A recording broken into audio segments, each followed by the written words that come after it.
Hi, my name's Tom. Welcome to episode 2 of my ear training series. In this lesson we're going to be looking at intervals higher up, closer to the octave than we did last time. If you haven't seen episode 1 then please check it out first because I sort of explain the basics in that one. In this episode we're going to be looking at the minor 6 all the way to the octave. So let's get started. So the first interval we'll be looking at is the minor 6, which is the best way to play that on the guitar is if we get that power chord shape that we looked at in the first video, so that 5th, and move the top note up 1 fret. Now I don't have, unlike the smaller intervals that we looked at in the first one, some of these higher ones I am not that good at recognizing myself, and I don't have triggers like I mentioned in the last one to identify it. But I remember this one because there was that Eminem song that had it started off with the perfect 5th and then it moved to the minor 6, which was something like this, like that. And that's how my ear, whenever I hear that, just think of that Eminem song and recognize it that way. So after the minor 6 we've got the major 6, which I remember because, well, for a start, here's the major 6. Basically we play a 5th and just move our top note up 2 frets. And I remember that because it's the second thing you play in a standard sort of hard blues or blues rock strumming pattern. So you might go,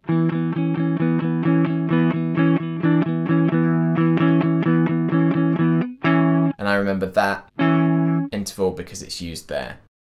Okay, the next one is the minor 7th, and this is one of those ones that just stands out straight away to me because it's got that dominant sound that jazz players will tell you all about. But I can use the same technique I used to remember the major 6 for this one because, like I mentioned, we've got the,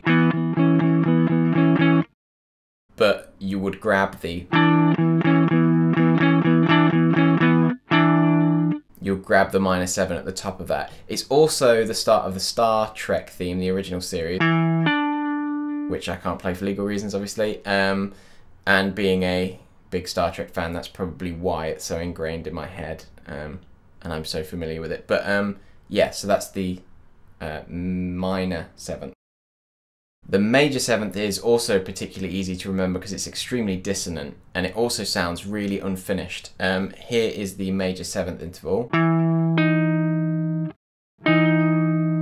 And my ears always hear that top note wants to resolve up to 1 semitone, which would form the octave.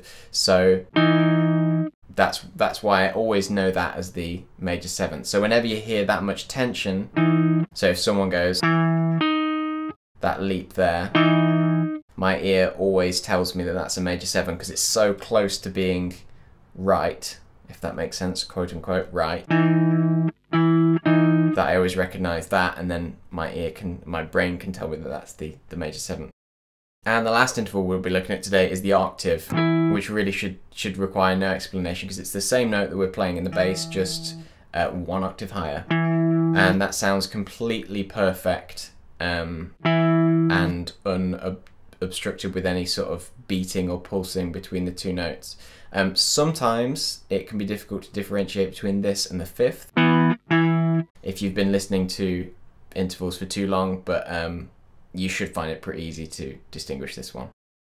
Okay, now like the last video, I'm going to shut the camera off and I'm just going to play 20 different examples, and they're all going to be between the minor 6 and the octave. I'm not going to do anything below that. Nothing. I'm not going to use the perfect 5th or anything that we looked at in the first video. It's just these new intervals, and there'll be 20 examples. Grab a pen and paper and do your best to try and work them out. If you need to rewatch my examples again, that's fine. And I'll put the results in the description. Obviously don't cheat because that completely defeats the object. And if you found this useful, please let me know because I can do some more of these, just these next bits, the quiz bit, each week or whenever's convenient. And yeah, do your best. I hope this has been useful. For each example, you'll hear both notes of the interval separately and then together. You'll hear each example twice. Example 1.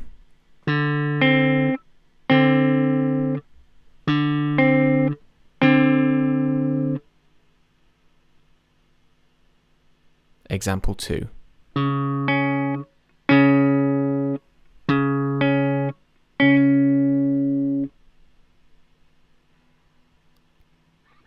Example 3.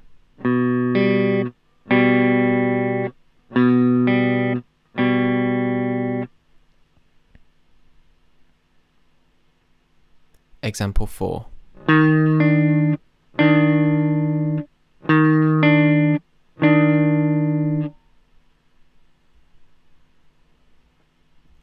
Example 5.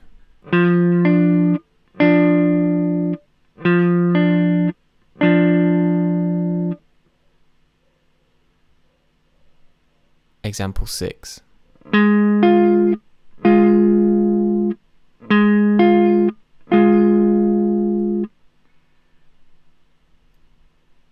Example 7.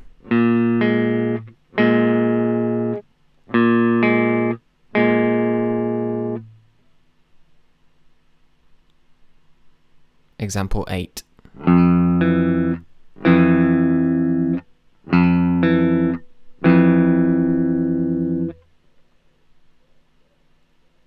Example 9.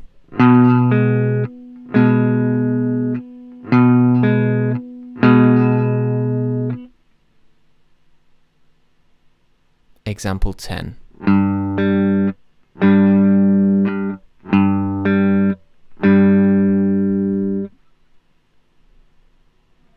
Example 11.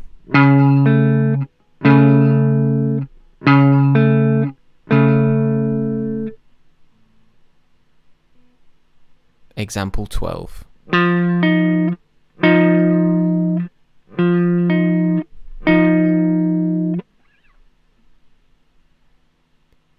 Example 13.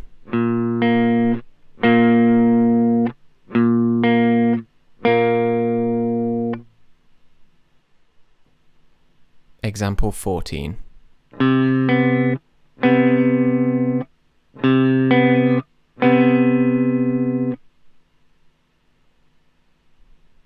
Example 15.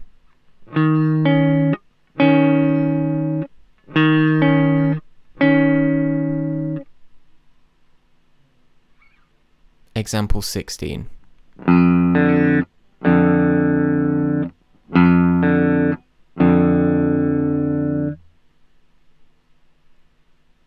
Example 17.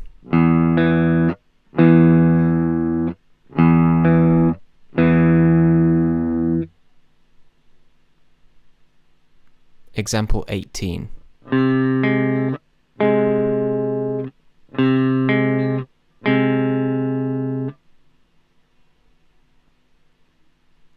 Example 19.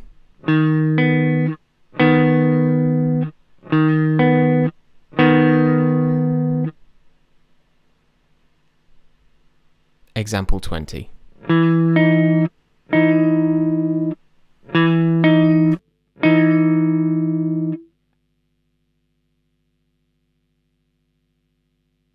Thanks for watching. If this has been useful, then please rate and subscribe. It does mean a lot. And next week we'll be recapping everything we've looked at so far, and the quiz next week will incorporate intervals from the minor second all the way up to the octave. And I'm just going to go over that again next week, just so it's a bit clear. But thanks for watching. See you next week.